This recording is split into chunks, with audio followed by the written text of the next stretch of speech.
नमस्कार, मैं भूपेंद्र खन्ना आप सभी का स्वागत करता हूं अपोगे एड्यूटेनमेंट में। नेशनल रिक्रूटमेंट एजेंसी भारतीय युवाओं के लिए एक गेम चेंजर होगी या नहीं होगी, ये तो आने वाला समय ही बता पाएगा। परंतु क्या है ये नेशनल रिक्रूटमेंट एजेंसी, क्या ये काम करेगी, इस पर हम पूरा एनालिसिस कर रहे हैं, पूरा आपको बताने वाले हैं आने वाले हमारे वीडियोज़ में। अभी ये समझिए कि ये बेसिकली क्या है, किस तरह ये काम करेगा और युवाओं को इससे क्या फ़ायदे होने वाले हैं। और आने वाले समय में हम नेशनल रिक्रूटमेंट एजेंसी के अकॉर्डिंग जो भी कोर्सेज लाएंगे उसके बारे में मैं डिटेल में आपसे आने वाले समय में चर्चा करूँगा। तो लगातार बने रहें और इस वीडियो को ध्यान से देखिएगा। धन्यवाद। नमस्कार, डीडी न्यूज में आप सभी का स्वागत है। मैं हूं वसीम मिश्रा। रोजगार की चाह में विभिन्न प्रतियोगी परीक्षाओं की तैयारी में जुटे लाखों करोड़ों युवाओं के लिए केंद्र सरकार बड़ी सौगात लेकर आई है। बुधवार को प्रधानमंत्री नरेंद्र मोदी के नेतृत्व में हुई केंद्रीय मंत्रिमंडल की बैठक में साझा पात्रता परीक्षा आयोजित करने के लिए राष्ट्रीय भर्ती एजेंसी के गठन के प्रस्ताव को मंजूरी मिल गई है। सरकार के इस ऐतिहासिक फैसले से करोड़ों युवाओं को सीधे तौर पर फायदा होगा। रोजगार की चाह में विभिन्न प्रतियोगी परीक्षाओं की तैयारी में जुटे युवाओं के लिए केंद्र सरकार बड़ी सौगात लेकर आई है। बुधवार को प्रधानमंत्री नरेंद्र मोदी के नेतृत्व में हुई केंद्रीय मंत्रिमंडल की बैठक में साझा पात्रता परीक्षा आयोजित करने के लिए राष्ट्रीय भर्ती एजेंसी के गठन के प्रस्ताव को मंजूरी दे दी गई। सरकार के इस ऐतिहासिक फैसले से करोड़ों युवाओं को सीधे फायदा होगा। देश में युवाओं को फिलहाल नौकरी के लिए कई अलग अलग परीक्षाएं देनी पड़ती हैं। ऐसी परीक्षाओं के लिए अभी लगभग 20 भर्ती एजेंसियां हैं और परीक्षा देने के लिए अभ्यर्थियों को दूसरे स्थानों पर भी जाना पड़ता है। नौकरी के लिए जो युवा होते हैं उनको बहुत परीक्षाएं देनी पड़ती है और उनको लगभग 20 रिक्रूटमेंट एजेंसीज है। तो कोई 4-5 में अगर परीक्षाएं देता है तो उतनी परीक्षा उतनी जगह जाना, ये सब समाप्त करने के लिए एक ऐतिहासिक फैसले में नेशनल रिक्रूटमेंट एजेंसी,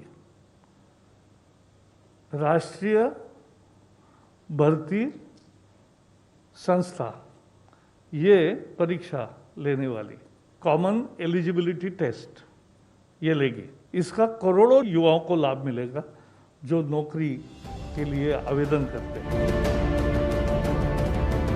वर्तमान में सरकारी नौकरी के इच्छुक उम्मीदवारों को पात्रता की समान शर्तें निर्धारित किए गए विभिन्न पदों के लिए अलग अलग भर्ती एजेंसियों द्वारा संचालित की जाने वाली भिन्न भिन्न परीक्षाओं में सम्मिलित होना पड़ता है। उम्मीदवारों को भिन्न भिन्न भर्ती एजेंसियों को शुल्क का भुगतान करना पड़ता है और इन परीक्षाओं में भाग लेने के लिए लंबी दूरियां तय करनी पड़ती है। अब एक ही परीक्षा होने से उन्हें इस मुसीबत से छुटकारा मिलेगा। वर्तमान में उम्मीदवारों को बहु एजेंसियों द्वारा संचालित की जा रही विभिन्न परीक्षाओं में भाग लेना होता है। सीईटी जैसी एकल परीक्षा से काफी हद तक उम्मीदवारों पर वित्तीय बोझ कम होगा। केंद्रीय मंत्री जितेंद्र सिंह ने इस निर्णय को ऐतिहासिक बताया। दूर दराज के जो हैं वहाँ पर अगर सेंटर नहीं बना तो सेंटर तक पहुँचने के लिए उनको दिक्कत है, दिक्कत एक्सेसिबिलिटी की, दिक्कत यात्रा ट्रैवल की, दिक्कत खर्चे की।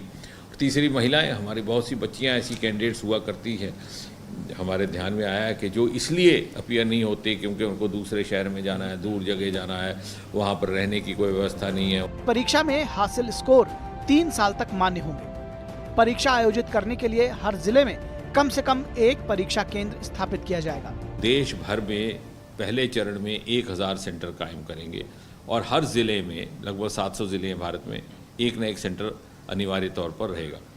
उसके अतिरिक्त अब पहले चरण में 3 एजेंसीज को शामिल किया गया है, जिसमें रेलवे रिक्रूटमेंट बोर्ड है, जिसमें स्टाफ सिलेक्शन कमीशन है और जिसमें बैंकिंग सेक्टर है। तो ये सारे नॉन गेस्टेड जो जॉब्स हैं लगभग 1.5 लाख हर साल निकलते हैं और उसके लिए अप्लाई करने वाले युवाओं की संख्या लगभग 2.5 करोड़ रहती है। उम्मीदवारों द्वारा सीईटी में प्राप्त स्कोर परिणाम घोषित होने की तारीख से 3 वर्षों की अवधि के लिए वैध होंगे। वैध उपलब्ध अंकों में से सबसे उच्चतम स्कोर को उम्मीदवार का वर्तमान अंक माना जाएगा। उम्मीदवारों के पास एक ही पोर्टल पर पंजीकृत होने की और परीक्षा केंद्रों के लिए अपनी पसंद व्यक्त करने की सुविधा होगी। उपलब्धता के आधार पर उन्हें परीक्षा केंद्र आवंटित किए जाएंगे। इसका अंतिम उद्देश्य उस व्यवस्था तक पहुंचना है जहां उम्मीदवार अपनी पसंद के परीक्षा केंद्रों पर परीक्षा की समय सारणी तय कर सके। न्यूज नाइट डेस्क के साथ शैलेंद्र मिश्र की रिपोर्ट, डीडी न्यूज। और प्रधानमंत्री नरेंद्र मोदी ने